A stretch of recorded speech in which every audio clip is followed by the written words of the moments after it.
बिस्मिल्लाहिर्रहमानिर्रहीम अस्सलामु अलैकुम वरहमतुल्लाहि वबरकातुहू। First year physics lecture number 63 है जो हम इस वीडियो में समझने की कोशिश करेंगे। और चैप्टर 8 का लेक्चर नंबर 2 है। चैप्टर 8 के लेक्चर 1 के अंदर हम लोगों ने देखा था कि छोटी छोटी डेफिनेशन देखी थी। सिंपल हार्मोनिक मोशन क्या होती है, उसकी कंडीशंस क्या होती हैं, डिस्प्लेसमेंट, टाइम पीरियड, फ्रीक्वेंसी और एम्पलीट्यूड क्या होता है।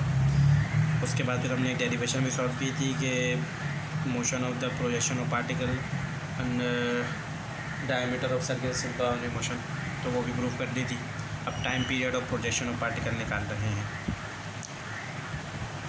When particle take one complete rotation over the circle, जब पार्टिकल पूरा एक चक्कर गोल लगाएगा सर्किल पे तो प्रोजेक्शन एक वाइब्रेशन लेगा डायमीटर पर। थीटा हो गया 2 पाई, क्योंकि 360 डिग्री होता है और थीटा बराबर होता है ओमेगा टी के।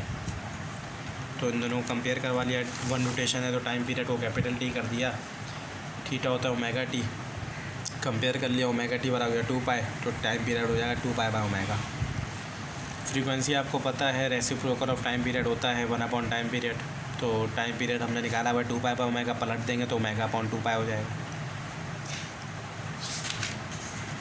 Instantaneous speed of projection of particle. अब इंस्टेंटेनियस स्पीड निकालनी है। इंस्टेंटेनियस स्पीड क्या होती है? The speed of particle at a particular point at any instant. किसी खास लम्हे और ख़ास वक्त की जो स्पीड होती है उसे कहा जाता है। अब हमें इंस्टेंटेनियस स्पीड निकालनी है तो हम ट्रायंगल लेंगे PRS। एक और ट्रायंगल बनाया। साइन थीटा होता है परपेंडिकुलर अपॉन हाइपोटेन्यूज। परपेंडिकुलर हमारे पास है V, ये एंगल के सामने वाला V, और हाइपोटेन्यूज VP है, तो V अपॉन VP, V हो जाएगा VP साइन थीटा। अब हम VP और साइन थीटा कैलकुलेट करेंगे। V होता है R ओमेगा, R है x0 के बराबर, फिर OP क्यू लिया, cos थीटा होता है base upon hypotenuse, x upon x0 हो गया। अब ये दोनों वैल्यू हम sine square plus cos square equal to 1 होता है, वहाँ से हम कॉस स्क्वायर साइन स्क्वायर की वैल्यू निकालेंगे साइन की। कॉस स्क्वायर वहाँ के माइनस x अपॉन x0, दोनों को स्क्वायर मिल जाएगा। स्क्वायर हटाना है तो रूट ले लूँगा और यहाँ लाइन आती तो क्रॉस मल्टीप्लाई करके लाइन पूरी कर दूँ। तो साइन थीटा आ गया x0 square minus x square upon x0। अब ये साइन थीटा और VP की वैल्यू पुट कर देंगे। VP जगह आ गया x0 से x0 कट गया और omega x0 square minus x square आ गया। ये हमारे पास इंस्टेंटेनियस स्पीड आ गई। इसी तरीके से मैक्सिमम स्पीड निकालनी है तो वाइब्रेटरी मोशन में मैक्सिमम स्पीड जो होती है वो मीन पोजीशन पर होती है। तो मीन पोजीशन पर x0 होता है, क्योंकि उसने तो अभी तक कोई डिस्प्लेसमेंट तय ही नहीं किया, मीन पोजीशन पे ही खड़ा है, तो x की जगह 0 आ गया, तो ओमेगा x0 आ जाएगा मैक्सिमम स्पीड। अब displacement of projection of particle. अब हमें डिस्प्लेसमेंट निकालना है। ट्राइंगल OPQ ले लिया, cos थीटा होता है base upon x upon x0 हो जाएगा। x हमारे पास डिस्प्लेसमेंट आ जाएगा x0 cos थीटा, थीटा है ओमेगा टी के बराबर, तो ओमेगा टी आ जाएगा। अगर पार्टिकल एंगल फाई डिस्टेंस और तय करे तो ये ओमेगा टी प्लस फाई हो जाएगा।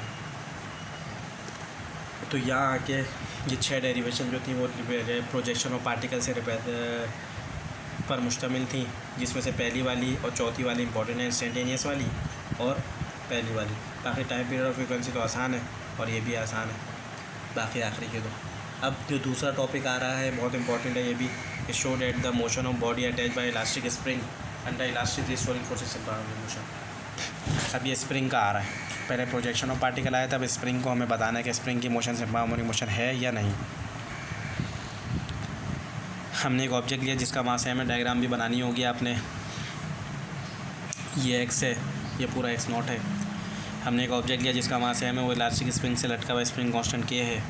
अब वो वाइब्रेटरी मोशन कर रहा है, एम्पलीट्यूड x0 है। अब हमें शो करना है कि motion of object attach by spring simple harmonic motion, इसको प्रूव करना है। हम एक्सीलरेशन निकालेंगे सेकेंड इक्वेशन ऑफ मोशन से, बराबर होता है ma के। हुक्स लॉ बोलता है F directly proportional to x, F is equal to kx, और स्प्रिंग कांस्टेंट है, रिस्टोरिंग फोर्स है तो माइनस साइन भी आ जाएगा, यानी रिस्टोर हो रही है, वापस आ रही है। एक दफ़ा खींच दिया वो वापस आ रहा है, मीन पोजीशन की तरफ आ रहा है, तो माइनस साइन तो लगाते हैं ना। m में बराबर हो जाएगा माइनस kx के, एक्सेलेरेशन हो जाएगा k अपॉन mx।